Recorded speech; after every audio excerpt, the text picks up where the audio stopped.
Hey everybody, Kendra here. So I wanted to talk about boundaries and how you can spot them outside of yourself, right? So a lot of times it's really easy to learn about boundaries and what they are not, the names of them, what boundaries there are. There's physical, psychological, containing.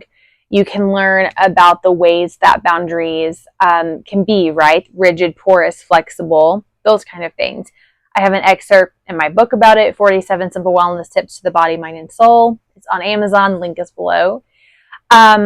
So it's really easy to read about it, but how can you recognize it, right? And it's really challenging to recognize whenever it's in your own life sometimes because you're too close to it.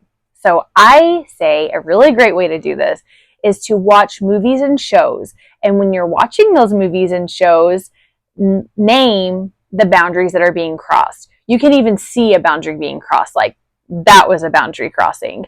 And then you can name it. Psychological, containing, physical, something else.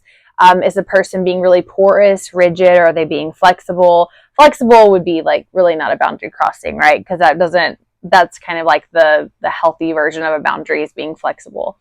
And you can even state that, oh, that's a healthy boundary, okay? And so it's really easy to do whenever you're watching something outside of you. And then you can start actually using things inside of your own life whenever you start being able to recognize it outside of you. So recognizing it on a show or a movie, you can recognize it outside of you, like in your reality, right? Like at the store or interactions at work or in your family, and then getting closer and closer of how you're also crossing boundaries, how people are crossing your boundaries, that kind of thing.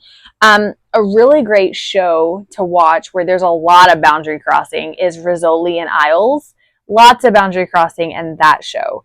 So if you just wanted to watch that show just to witness boundary crossing, some people having boundaries. I don't really think there's a lot of boundaries in that show. But anyway, it's a really great way to do it. Okay, so if you value the content I create, please like, subscribe, and share. Bye.